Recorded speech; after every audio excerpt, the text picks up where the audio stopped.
that shit. Welcome to Trash Talk MMA. Smile on my face, behind my back, and talk trash. The #1 podcast for news and insight that matters in the world of mixed martial arts. I don't want to hear it. Brought to you live and unfiltered from all four corners of the globe by MMA aficionado Antoine Pelche. Yo, and welcome to the Trash Talk MMA podcast. I'm your host, Antoine Pelche, and on today's episode, I have a special guest, Mr. Michael Dubois, Tiger Muay Thai MMA fighter from France. How you doing, Michael? I'm good. Hi, guys. Right on. So I know before we started this, we chatted a little bit about your past and how you moved from France after a bit of a tumultuous time in high school, and which landed you in England. What happened there? How much time did you spend in England? What age were you there? So actually, I left when I was 16, and I've been in England for 1 year, training a lot of Muay Thai, and then pretty much when I came back, looking for a job to save money to go to Thailand to travel around, for MMA. So yeah, basically, spent around 11 months, 1 year in England. And, that's why my English is decent. It's decent, yeah. Yeah, it helps, man. I've been traveling for a year and a half. I don't know, I must have done 20, 25 countries. And it's incredible how English allows you to get by, be understood, and makes life convenient in almost any country in the world. So I know even, neither of us, I'm sure, speak much Thai. And out here you can really survive on your English just like you can anywhere. So that's probably a good choice that you make. How old were you when you were in England? I was 16, 17 when I left, and I came back, I was 18. You came back to France? Yeah. Okay. I came back to France, but I live in the border of Switzerland, so I'm pretty much all the time in Switzerland, in Geneva. That's where I used to work. And I'm Swiss as well. I'm French and Swiss. You and I actually have that in common, because I'm from the Haute-Savoie as well. My father was from a little ski resort called Mergev. He was a ski coach up there, and he moved to Canada and became coach of the British Columbia ski team. So, and I think you're from Annemasse, which is I am, yeah. I mean, that's maybe 45 minutes away from Mergev. So that's interesting. We come from the same hood in France. And then so you actually have Swiss nationality as well? So you have dual nationality? I do. That's why the full Metal Dojo, they were a bit confused about my nationality, the first fight. But I'm French and Swiss, yeah. Okay. I was born in France. Yeah, because I always tell people that I'm Canadian French, and then they say, "Oh, so you're from Montreal?" I'm like, "No, that's when you're French Canadian." I was born in Vancouver, which is non-French Canada, and then I also spent 10 years living in the Alps, where that's when I learned French from the age of 13 and up. But it's pretty funny because that's good. You don't have any Canadian accent. Yeah, it's interesting because I think when I moved there, I was 13. So I grew up speaking English, and I think my vocal cords formed to that. And then I got to France and started learning French at a time when my vocal cords were still developing. So I can kind of James Bond it, I can get my secret agent on if I speak French. I mean, I think when I speak French with you hear a bit of an accent. Yeah, I can. But if I spend about 2 months in France, that pretty much disappears. Yeah. You don't know that I'm not, born in France. And the same thing when I speak in English, obviously I don't have an accent either. So yeah, you brought up Full Metal Dojo. They are pretty much the one and only MMA promotion in Thailand, right? Yeah, it is, yeah. And you fought for them. They've had 4 shows, and you fought on 3 of them. Yeah, that's it. Okay. That's right. So what was the connection there? I know that you and I met last year, a couple days before what's considered your first pro fight, your first fight in Full Metal Dojo, and we'll talk about how crazy that was, because you fought a monster in there on like several hours' notice, and I think it's a really cool story, and I was there to see it firsthand, and I just talked to you before, and you hadn't mentioned at all that you were taking a fight that quickly. So we'll get into that. But how did you get involved with Full Metal Dojo, and how have they been treating you? Well, actually, I got to Tiger in May, 5th of May, and I knew one of the father, Rafael Pinto, from my gym back home, because he's a good friend, one of my training partners. So Rafael Pinto is another MMA fighter back in France? Well, he's Brazilian, actually. He used to, fight for Tiger. And he came to Switzerland to train us for a month. And that's why he talked to us about Tiger. So that's why I left, to come here. And when I got here, he introduced me to Roger. Okay, Roger saw, potential in me, like, he saw I was, strong enough. So, and Brian Davis also was there at, when I first got to Tiger. And, so you were like 20 years old? Yeah, I was 20, young, man. And, Joey was supposed to fight Glenn Spav. And we were at the MMA room, I was training for months at Tiger. And, so like, fuck, we fuck, like, the main event is cancelled, it's been cancelled. Because who was supposed to fight in your, like... I wasn't supposed to fight at all. No, but who was? Joe Ray. Joe Ray, that's right, okay. Yeah. Big fighter, big And he's name. a Finnish fighter, right? Yeah. He is. He used to fight in Bellator, I think. Yeah. He's a really strong guy. A good friend also. And, so they were like, well, Michael, you wanna fight? I was like, yeah, fuck yeah, I need to fight, I need money, I need to, prove to Tiger that I'm tough enough, tough enough to be in the gym, so were you already a sponsored Tiger Muay Thai fighter at that point? I wasn't. You just came out here on your own dime to train? I paid for training, I paid for everything. And after this fight, Will and, Tiger, the coaches helped me a lot. I got sponsored after this fight. I got another fight also, and I might also sign with Full Metal Dojo as well, so it's good. So yeah, everything, happened because of this fight, because of this choice I have made. Yeah, so ultimately, we chatted a bit. We have a friend in common up here, Johan. Yeah. We were just chatting at a restaurant up the street, and you'd basically just been here for a month, and there was no talk of you taking a fight. A couple days later, Full Metal Dojo, they put on their very first show here in down in Patong in Phuket. And the main event fell apart for contractual reasons. Mm-hmm. And you stepped in literally on the day of the fight to take this fight. And you were, what was the weight class that the original fight was supposed to be at? It was supposed to be at 77, but because of the short notice, they told me 80 kilos. Okay. But they informed me of the fight, they asked me for the fight the day of the weigh-in. I woke up in the morning at 86 kilos. I had to lose the weight I lost the weight in 1 hour and a half, 2 hours, doing... Had you ever cut weight before? Yeah, of course, yeah. I was used to it, but, not that hard, that quick, 6 kilos in a few hours, it's a lot. But I made it, and I felt great, actually. I felt great and strong in the cage the day after.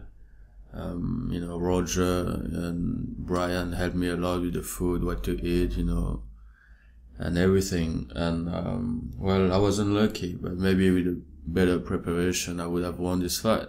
Because I was really close to win this fight. I remember, and it was an interesting night of fights. I thought there was a lot of mismatches. It was a pretty brutal night. Some guys got their asses really handed to them. A bunch of lopsided. I guess, for a casual fan, it was interesting because almost every fight, I think, finished in the first round. Yeah, almost, yeah. And, then you stepped in there, and if I recall correctly, you had a really good start to the fight. You guys were both picking each other and slamming each other, just ragdolling the shit out of each other. It was a pretty brutal fight. It was, yeah. And then I believe you were down on the ground against the cage taking knees. Yeah, so actually, knees to the head or knees to the midsection? I will explain to you quickly. What happened? All my fights, I start strong, I try to start strong and to be the first one to hit. I have this thing that I just switch on, and... Yeah, you like to be a quick starter. Exactly, yeah. I don't like waiting too much. So I just went into him and, threw him down a couple of times, sucker kick him in the head twice, and I'm like, whoa, this guy's tough, because, Yeah, you soccer kicked him twice, he ate him, got back up. The first time he was really injured, and the second time he just came back and put me against the cage. And then he took me down. I got him with a triangle. He was I was trying to submit him.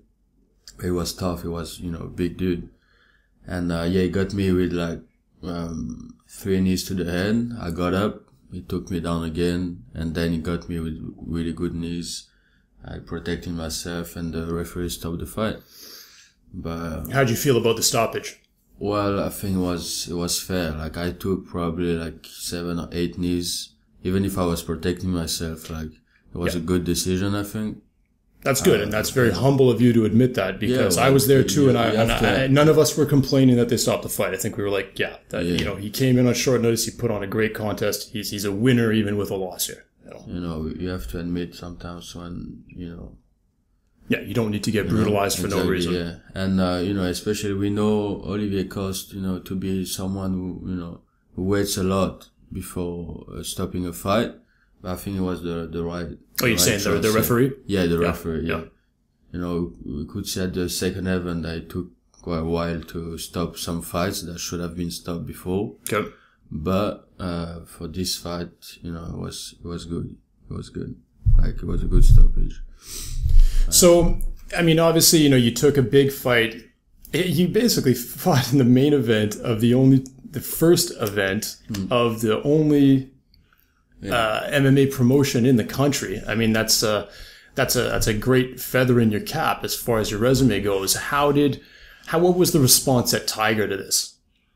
Well, what do you mean? The I mean, obviously, you came here and you yourself said you had something to prove. You wanted to prove that you were tough. You wanted to prove that you belonged here. You took the fight. Okay, you lost, but you put on a great performance. Mm-hmm. When you got back to Tiger, what was the response from the team and management there? Were they must have been happy with the outcome despite the loss? Yeah, they were really upset because they thought that I had this fight. They knew that I could win this fight. I was really close, and even still Roger, when we talk sometimes, and he talks about it, he's like, "Fuck, you got this. You had this fight." And they were really proud of me, actually. And even on social media, there were, there was a lot of articles about me, more about me than about Glenn Sparb, actually, because, they all thought I was gonna get smashed, like everyone, the guy, take this fight one day notice for his first professional fight against, top fighter. Serious dude, yep. A serious dude. So everyone was, surprised, and, at Tigers, they were pretty happy for me, and they're like, oh, now we know you're tough, like, no matter, what happened at this fight, even if you lost, you have a good potential, and you're gonna get good fights, and you have all the time, just 21 years old, So I've seen you also fight some Muay Thai fights. I do, yeah. I had a couple of fights in England as well, and I had one here. I won my fight here in Bangla, in like 40 seconds. Yep, I watched that one. Yeah. I'm also looking to fight in K1 and Muay Thai in China as well, to get some experience and money as well. I really like Muay Thai as well. I train every day, with Robert, the Terminator. Sure. At Tiger. Pretty good coach.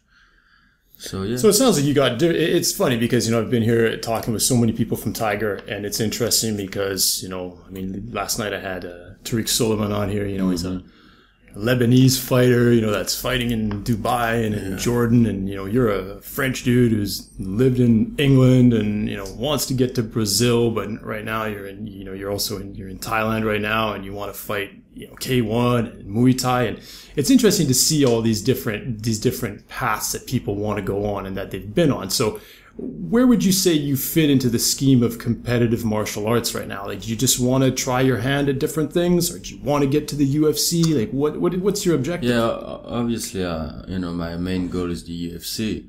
But, now that I'm in Asia and I see a lot of fighters around me fighting in, you talk about Tariq, the Desert Force, and you can see some fighters in ONE FC and, and other organizations. So I'm not in a hurry because sometimes I see some, and I train with some fighters, they're already like 26, 27 years old, fighting in big organization. And sometimes I'm like, fuck, I can't wait. But then I'm like, I still have the time to, to build my record and then get big fights in bigger organizations.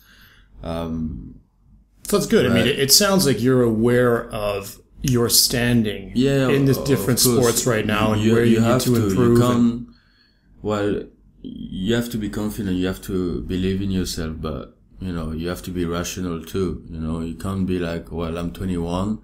I just had like 3 fights in Thailand in MMA, like 3 professional fights, and you can't be like, oh, I want to fight ONE FC, I want to fight, in Bellator or UFC. You have to be rational. So I still have time in front of me, to prepare myself properly and, take, everything from, all my friends, my fighters, my training partners, and learn from them. Because I look up to them, they're really tough. Like Tariq. Yeah, I mean, you got great guys there, He's a good friend. Like, he helps me a lot, give me advices. Roger as well, all the guys, Alex, Shield,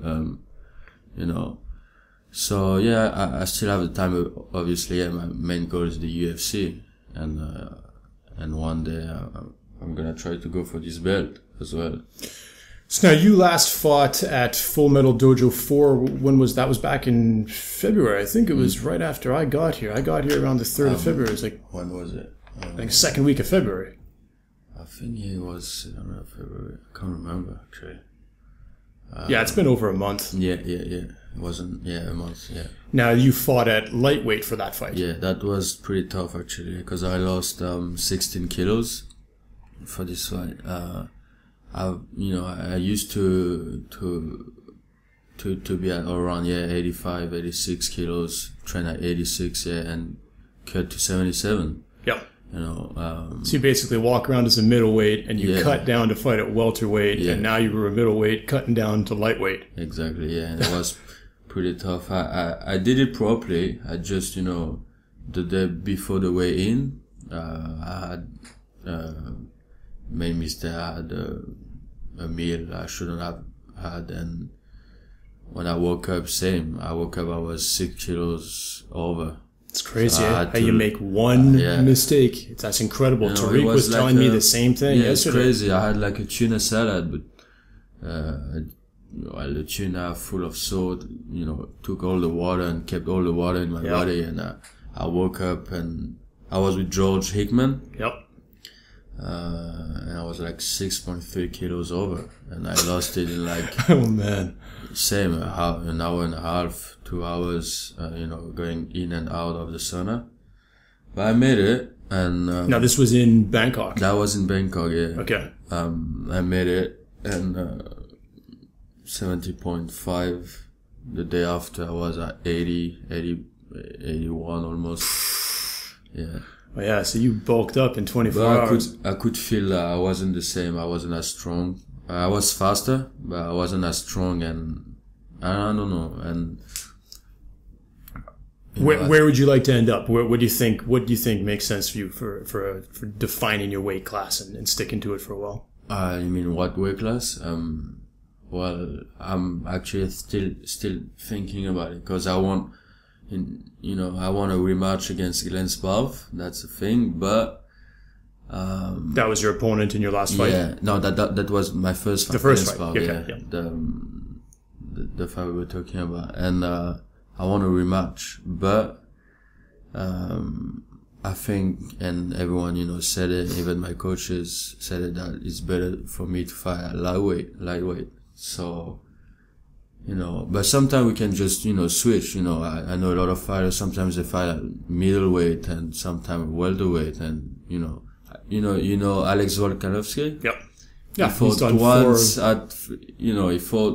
he did 185, welterweight, lightweight, 2 weeks featherweight. After he fights at welterweight. So, but he's a tough dude. Yep. No, and he's jumped around 4 different weight classes. It's impressive. Yeah, but in a short amount of time. Yeah, this guy is a tough fighter, he's a tough dude, good guy. But yeah, I will see. I will maybe, do one more test at 70 at lightweight and see how it goes and decide, Do you have a fight scheduled?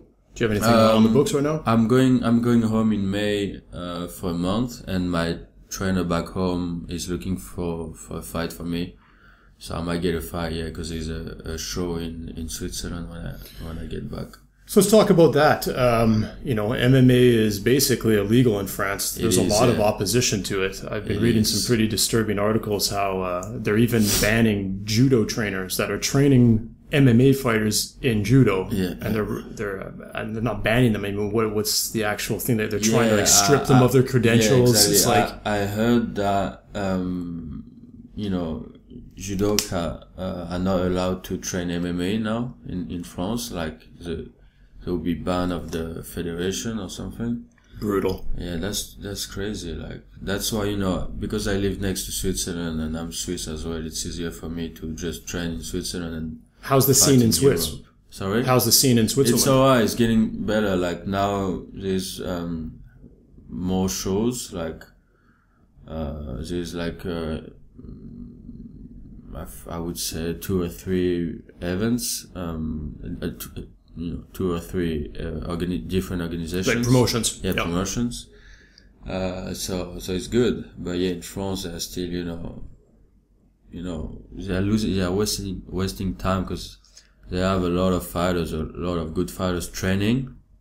They train, a lot of good gyms in Paris, and other cities. But, it's hard for us. It's hard for us, to be against the law.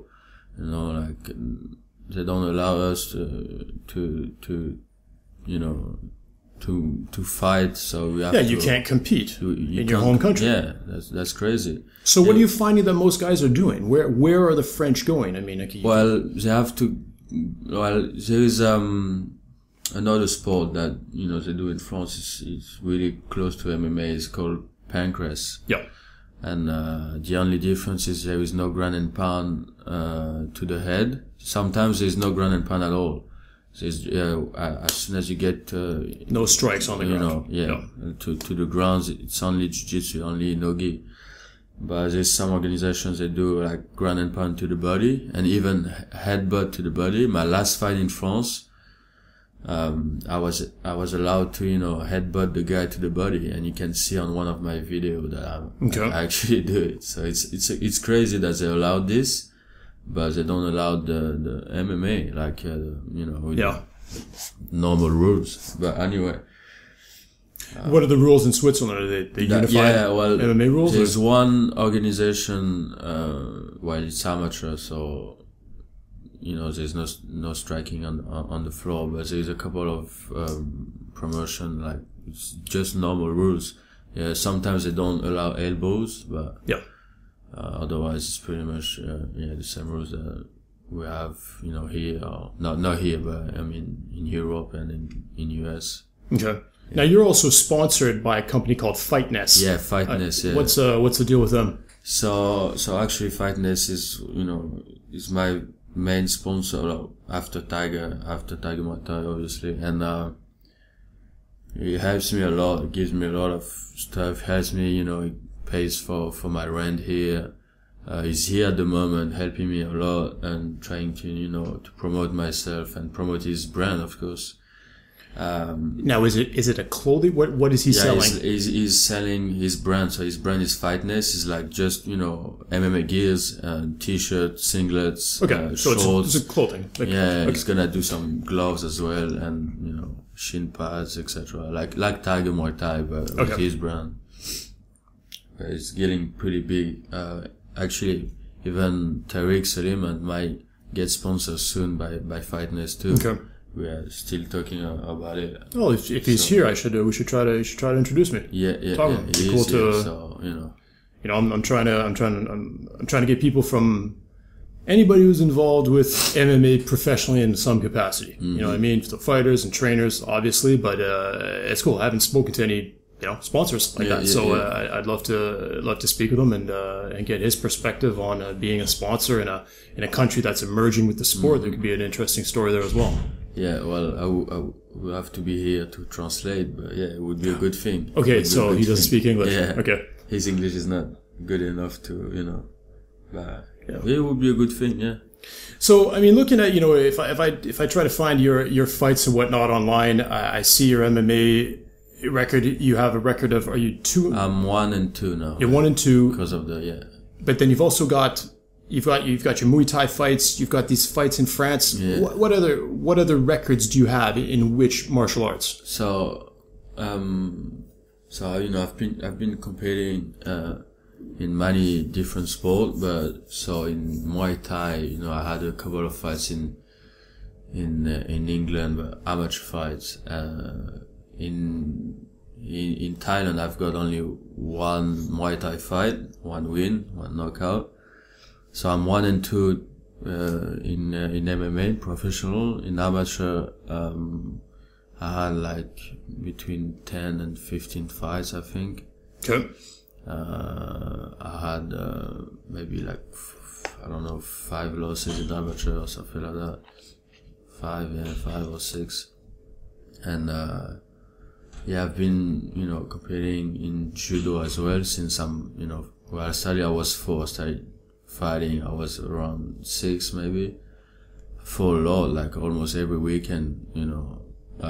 So your real background, your base was judo then. Yeah, my base was judo. My this shit. So You gotta training in 1 hour. Awesome. It's like I gotta put a sign up here, like when you go to the movies, turn off your phone before the interview starts. So fighting since I'm 6. I was 6, and judo, traditional jiu-jitsu as well. How much exposure is there in France to jiu-jitsu? Well, it's traditional jiu-jitsu, so it's a mix between like karate and judo. So I've done that also, and I've done some wrestling at school, but not a lot. Yeah, I did a little bit of savat back in. Which, if people don't know, is like basically a French version of kickboxing. Yeah. It is, yeah. But I've been in martial arts for a long time now, even if I'm just 21, 22. Yeah. It's been like 18 years in martial arts, so that's a lot. That's a lot. Now, are you a fan of any French MMA fighters? Are there some of those guys that you know or that you look up to or try to link with? I'm not a big fan. I met Cyril Diabate when he was here. He's a cool guy. Now he retired. Talked to him. I liked his fights, man. I liked his style. He brought it. And he's a huge guy, huge fighter, long reach, like. Yeah, he definitely had the right build for the sport. That's crazy. Like I sparred with him, and this guy is tall. He knows what he's doing. Yeah. There was also Czech Congo. Yep. We don't hear a lot about him anymore. Now that he's not in UFC. Yeah, he's in Bellator and mixed success there. To me, he's one of the best fighters in France, obviously. Yeah. But I'm not a big fan of French fighter, actually. I like Carl Almasu as well. Oh, yeah, Carl Almasu is actually I forgot about him. He's a really good and tough fighter. Yep. He used to train with one of my friend, back home. So he used to train in Paris. A really tough fighter, a good, judo fighter as well. Like in judo, he was really good too. Yeah, and he's really known for being. You two kind of have both a very aggressive, quick, a quick starting striking style. It's a French thing. Like, yeah, I do too. Jerome Lebander too in K1. It wasn't. Most of the French guys like to come out and put on a show, and they get mixed results because of it, because it's a lot of risk taking. It's also a business, after my fight, my last fight in Bangkok against Dima, this Swedish fighter, after the fight, we talked a bit, and you know, I told him, I was like, you know, all this thing, all this anger, it's, you know, it's just business. He said, yeah, I know, bro, it's business, all good. Yeah. You know, it's a fist fight in a steel cage. Yeah, exactly. Yeah. You know? But I'm still, you know, it's not. I don't do that just, you know, for the show, for business. I'm also someone really like impulsive, and you know, and I get angry really quickly, and I'm into this thing, but you know, sometimes I exaggerate, you know, for the show, you know, to.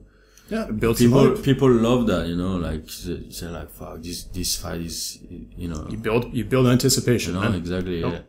No, and it's very good that you're conscious of that, because a lot of those fighters, they get far, they get the real, well, they get a certain form of success from it that a lot of other better fighters that are perhaps technically better and have better records, but if you can't promote a fight, then you can't get eyeballs on it, man. It's really important, you know? Like, and promoters are looking for fighters, you know, that people are gonna come to you know, to watch the fight, you know, like, if after the fight, you know, you jump on the cage and, you know, you shout and you show people, like, you know. Yep. It's showmanship, you know. Yep. Entertainment. Promoters love that. Like, I know, you know, John Nutt, you know, he loves these kind of fighters, and all promoters are the same. Yeah, so. John Nutt is basically the owner of Full Metal Dojo. Full Metal Dojo, yeah.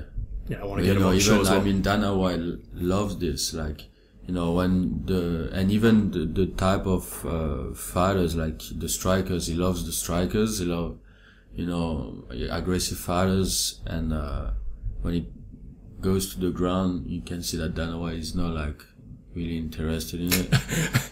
But he loves, you know, when you do the show, when you shout, when you trash talk, when you know. You help promote. Yeah. It's, you know, people have got to understand, if you're making this your business, then you need to promote it. It's like, I can't just make podcasts and then post them somewhere on the internet and expect people to find out that my show exists and to download it and to tell their friends about it. It's like, no, it's my role to create the compelling content, which in your world is to be an exciting fighter, and then to also do the marketing and the promotion around it that involves getting people excited to see the fight, and they either tune on TV or they download on the internet or they show up live. You know, and it's good that you're conscious of that, because it's part of the full package fighter. You know, and there's not a lot of them out there. No. You know, there's a lot of guys. I mean, you take somebody, I don't know, just off the top, you take somebody like a Johnny Hendricks. Does he really, you know, he's a great fighter. He goes out there, he competes, he wins most of the time, and he wins often in spectacular fashion.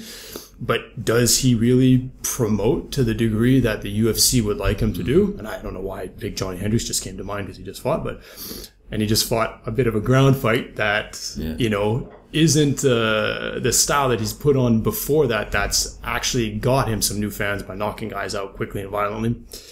So, yeah, I mean, even some of the guys who are at the highest echelons of the sport still have a difficult time coming to terms about their role in promoting their own fights. Well, and it also depends if you know, your goal. Like, some fighters don't even care about promoting themselves. They just care about, you know, fighting, you know, competing, winning, and, you know, that's it. Yep. You know, some guys that just do that, you know, to compete. Some other people do that for the money, and if you want more money, more sponsors, bigger fights, you have to promote yourself. You have to, you know, to do something different than other fighters. Yeah, and that's why I'm happy to get in the studio with all you guys too, because this, you know, being on a podcast, this gives you a completely different platform for you to tell your story, to give people an idea about your background, that you have, you know, multiple languages, that you've fought in different types of martial arts, that you've been doing judo since you're 4, you know. Otherwise people are just gonna, they're going to see whatever you throw up on Twitter, you throw on Instagram, but you're just talking about current things. Here you can take an hour to actually break down your background, break down your objectives, and show a different facet of yourself. And I think it's a really cool outlet for fighters, because as a fighter, you're doing something that's dangerous and exciting, and there's got to be an interesting story behind it. I think almost every single fighter's got an interesting story behind them. You know, because it's nuts. Like I said, you guys are, you're stepping into a cage with little gloves on and throwing down against somebody who knows how to do everything you do just as good or better. There's a lot of risk involved. And for me, it's very compelling to sit down and talk with you guys to just hear these different stories. And like I said at the start of the show, there's just people it's just exploding internationally. I mean, Tariq Silliman was saying that his last fight, that 44 million viewers saw it. I don't know if 44 million viewers watched the Damian Maia Ryan LaFleur fight from the UFC this past weekend. So it's like, really? I was like, holy crap. I was like, 44 million people? A big show now. That's crazy. Those are huge numbers. So the thing is you're going to get, I think a lot of people look at what the UFC has been doing and they're putting on a show almost every weekend and the cards feel a little diluted. Like there's a lot of people you don't see or there's not a lot of star power on them. But by going to all these different places they're going and giving exposure with the UFC brand to fighters that are coming in that aren't really well known, it's going to really help the international growth of mixed martial arts. And I think we're going to see, we're seeing crazy stuff like, like Desert Force, which is the #1 promotion in the Middle East. And they're putting on great numbers. Awesome. Well, listen, Michael, man, it's been great having you on the show. I know, like everybody out here, you're a busy guy and you got some training to get back to. So I'm going to let you split, but where can fans keep track of you on social media? So awesome. You want me to? Like where are you active on social media? So I'm on Facebook, obviously, and Instagram. So my Facebook, you can find me, my fan page, Michael Bad Boy Dubois. And you can find me on Michael Dubois also on Instagram. I post, I put quite a lot of videos of me training, pictures, my training partners. So yeah, if you guys want to follow me on, Instagram and Facebook, it's just my name and my last name. Okay. Anyway, I'll make sure I include the notes when I put my blog post up in your podcast. Awesome, Michael. Thanks for coming through, man. Thank you, bro. Pleasure to talk to you. I hope we get you in here soon again. It seems like it's something that you like to do, and you're aware that to get your name and your message out there is going to ultimately help you in the medium and in the long term. Anytime. Cool, man. Yeah, it's great. Thank you. Awesome. This was the Trash Talk MMA podcast. I'm your host, Antoine Peltier, with my special guest, Tiger Muay Thai MMA fighter Michael Dubois from France. Follow me on Facebook. Follow me on Twitter. We're out of here. Peace. I don't want to hear it. Thanks for listening to the Trash Talk MMA podcast. Be sure to visit trashtalkmma.com. Smile on my face, behind my back, they talk trash. And don't forget to follow Antoine on Twitter at Trash Talk MMA. Let us know you're listening. Use hashtag Trash Talk MMA.